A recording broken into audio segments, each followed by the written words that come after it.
समझेंगे। ये जो है क्लास 10th का जो है काव्य खंड, काव्य खंड में क्या होता है, सिर्फ कविता होता है। गद्य खंड में क्या होता है, कहानी होता है। अब क्लास 10th का जो है ये काव्य खंड है। अब इसमें से जो है किस कवि के द्वारा जो है कौन सी कविता लिखा गया है, इसको जो है ट्रिक के माध्यम से हम समझेंगे।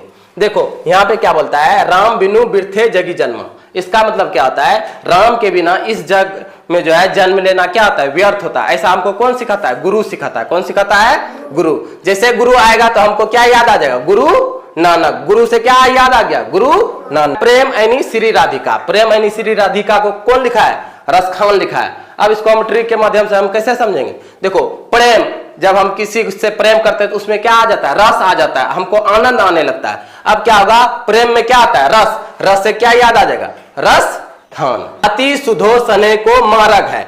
अब इसको कैसे हम ट्रिक के माध्यम से समझेंगे। अति सने, सने का मतलब होता है प्रेम।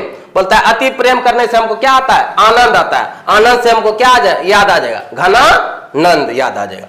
अब देखो स्वदेशी, स्वदेशी का मतलब क्या आता है, जो हमारा अपना देश का चीज होता है उसको हम बोलते हैं स्वदेशी। हम स्वदेशी चीजों से हम क्या करते हैं, प्रेम करते हैं। क्या करते हैं, प्रेम। अब क्या हो जाएगा, जैसे स्वदेशी, स्वदेशी में क्या आ गया, प्रेम आ गया। प्रेम से क्या हो जाएगा, प्रेम घन हो जाएगा। आया समझ में। आगे है, बोलता है भारत माता। अब भारत माता को किसने लिखा है, सुमित्रानंद पंत ने लिखा है। अब इसको जो है ट्रिक के माध्यम से समझेंगे।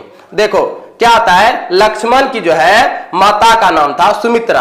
अब क्या किया, जब राम भगवान वन जा रहा था, अब सुमित्रा माता ने बताया कि जाओ जो है राम भगवान के संग में जाओ और उसका वन में सेवा करना।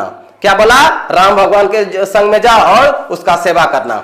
अब इसको ट्रिक के माध्यम से हम कैसे समझ सकते हैं कि हर एक माता को किसके जैसा बनना चाहिए, सुमित्रा के जैसा। किसके जैसा बनना चाहिए, सुमित्रा के जैसा।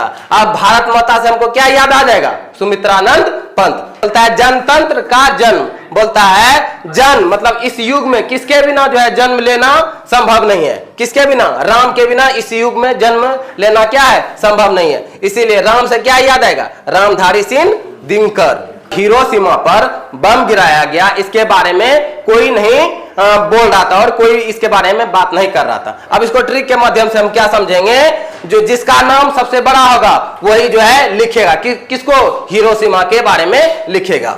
समझते हैं। एक वृक्ष की हत्या। बोलता है एक वृक्ष की हत्या भी नहीं हो सकता है। किसके बिना नहीं हो सकता है, नारायण के बिना। भगवान नारायण के बिना एक वृक्ष की हत्या भी नहीं हो सकता है। अब नारायण से याद हमको क्या आ जाएगा, कुंवर नारायण याद आ जाएगा। अब देखो आगे क्या बोलता है, हमारी नींद। हमारी नींद कविता को किसने लिखा है, वीरेंद्र डंगवाल ने लिखा है। अब देखो इसको ट्रिक के माध्यम से हम कैसे याद रखेंगे।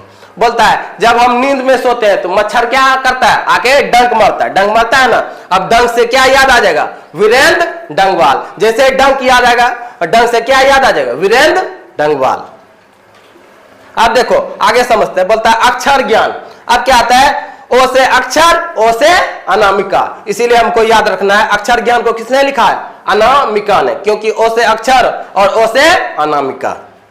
आगे क्या बोलता है, बोलता है लौट कर आऊंगा फिर। अब क्या होता है, कोई भी व्यक्ति जब घर से बाहर जाता है और बाहर से वापस अपने गांव आता है तो उसको क्या आता है, आनंद आता है, खुशी मिलता है कि हम घर से बाहर चले गए और बाहर से अपना घर आ गए। तो क्या आता है, आनंद मिलता है। अब आनंद से क्या याद आ जाएगा, जीवनानंद दास। क्या याद आ जाएगा, जीवनानंद दास। अब देखो बोलता है मेरे बिना तुम प्रभु। अब इसको हम ट्रिक के माध्यम से कैसे याद रखेंगे। बोलता है मेरे बिना, भगवान मेरे बिना आप क्या हो जाओगे, मर जाओ, क्योंकि आदमी ही नहीं रहेगा, भगवान का सेवा कौन करेगा, कोई नहीं करेगा। इसीलिए मेरे बिना भगवान आप मर जाओगे। अब मर से याद हमको क्या याद रहेगा, रेनर मारिया रिल के। आया समझ में।